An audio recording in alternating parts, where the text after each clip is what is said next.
So I want to just go over the Ottawa, like Ottawa, Canada, Ottawa ankle rules. The Ottawa ankle rules are just rules of when do you get an X-ray? Because so many people sprain an ankle and they don't always need an X-ray, but you certainly don't want to miss a fracture either. So the Ottawa ankle rules are if you can't walk 4 steps is one rule.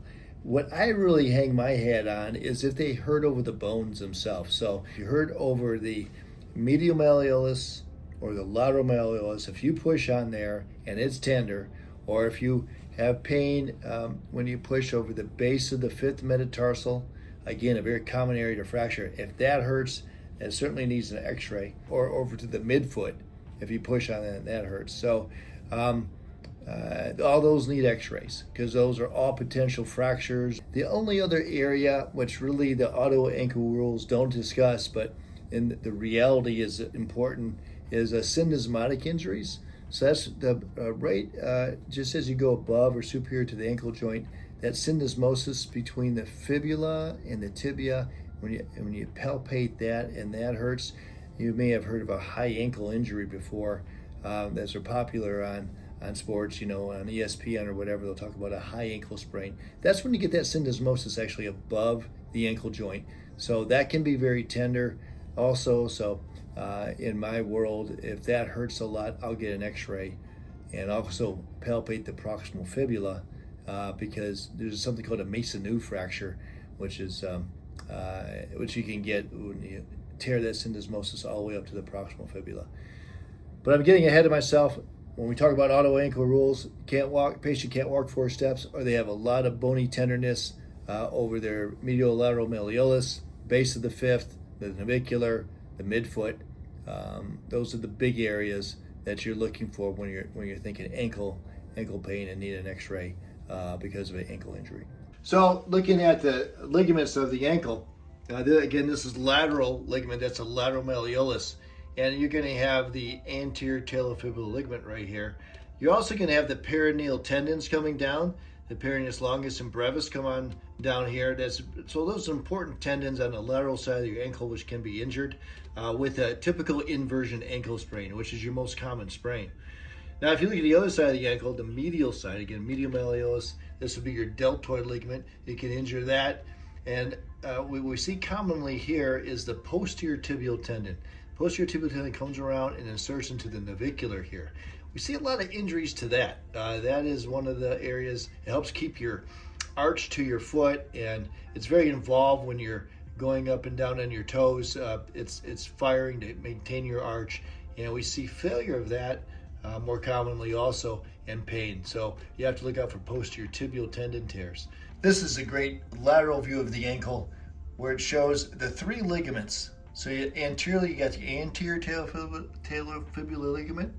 Then you have the calcaneal fibular ligament. So again, connects the calcaneus to the fibula.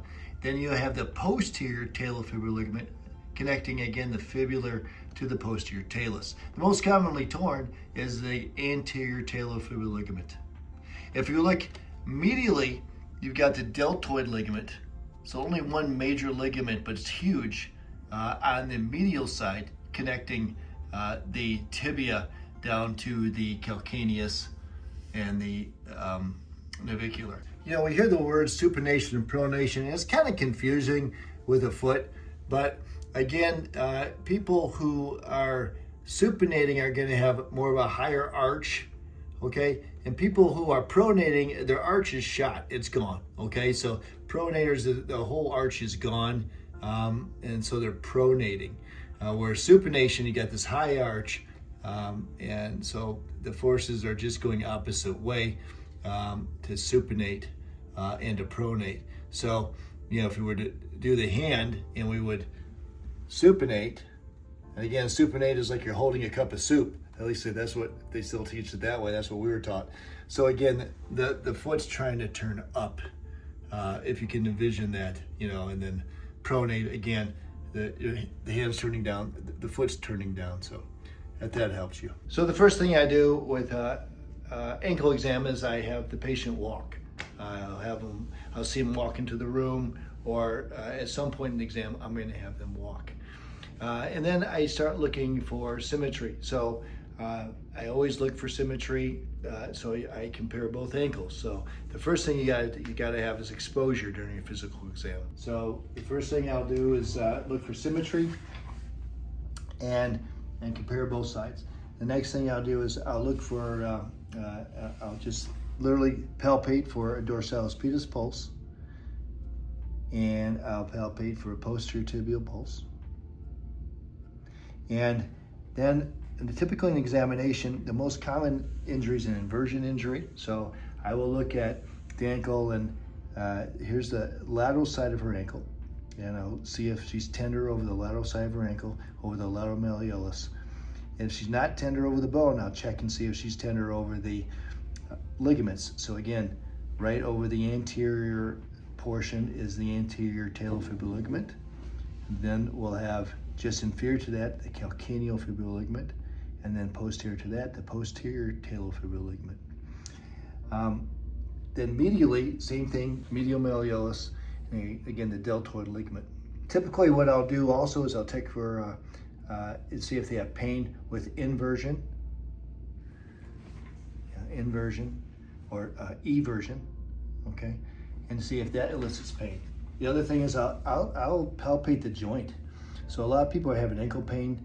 So the tibio-talar joint, I'll just palpate the tibio-talar joint and see if that gives them pain. I'll come between the medial malleolus and the talus and see if that gives them pain. I'll come between the fibula and the talus and see if that gives them pain, and I'll palpate there.